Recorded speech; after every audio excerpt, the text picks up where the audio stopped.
আসসালামু আলাইকুম রহমতুল্লাহি বারাকাতু। প্রতি ভিডিওর মতো এই ভিডিওতেও আমরা একজন ভাইকে ইসলামিক কিছু প্রশ্ন করব, তো সাথেই থাকুন।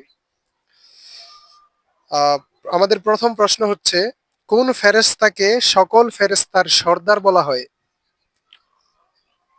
ইব্রাহিম সাল্লাম। উত্তরটি ভুল। উত্তরটি হবে হযরত জিবরাইল আলাইহিস সালাম।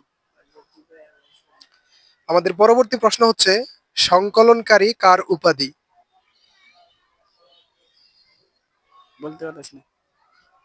সংকলনকারী হচ্ছে হযরত উসমান রাদিয়াল্লাহু তাআলা এর উপাধি। আমাদের পরবর্তী প্রশ্ন হচ্ছে, আল কুরআনে সর্বমোট আয়াত সংখ্যা কত? 6,666। জি, মাশাআল্লাহ, উত্তরটি সঠিক হয়েছে। পরবর্তী প্রশ্ন হচ্ছে, মক্কার কাফেরগণকে মুশরিক বলার কারণ কি? তারা মূর্তিকে পূজা করে। জি, উত্তরটি সঠিক হয়েছে। পরবর্তী প্রশ্ন হচ্ছে, কোন নবী মানব জাতিকে সর্বপ্রথম অক্ষর দান করেন? কোন জাতি? কোন নবী মানব জাতিকে সর্বপ্রথম অক্ষর দান করেন? মুসলিম। এখানে হচ্ছে কোন প্রশ্নটা হয়তো বুঝতে পারেননি। কোন নবী মানব জাতিকে সর্বপ্রথম অক্ষর দান করেন, মানে সেই নবীর নামটা কি? হযরত ইব্রাহিম সাল্লাম। উত্তরটি হয়নি। উত্তরটি হবে হযরত ইদ্রিস আলাইহিস সালাম। আমাদের পরবর্তী প্রশ্ন হচ্ছে, হযরত মুহাম্মদ সাল্লাল্লাহু আলাইহি ওয়াসাল্লাম এর মাতার নাম কি? আমেনা। জি, মাশাআল্লাহ।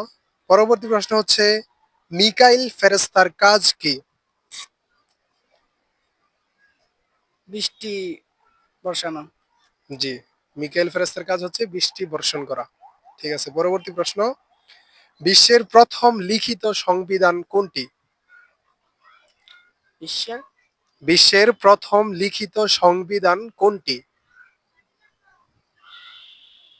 বলতে পারতেছি না। বিশ্বের প্রথম লিখিত সংবিধান হচ্ছে মদিনা সংবিধান।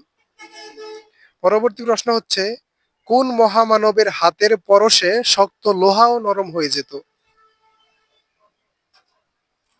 হযরত ইব্রাহিম সাল্লাম। সরি, উত্তরটি হয়নি। হযরত দাউদ আলাইহিস সালাম এর হাতের স্পর্শে শক্ত লোহাও নরম হয়ে যেত। পরবর্তী প্রশ্ন, আল্লাহর ফেরেশতাগণ কিসের তৈরি? নূরের তৈরি। জি, মাশাআল্লাহ। আজ এই পর্যন্তই।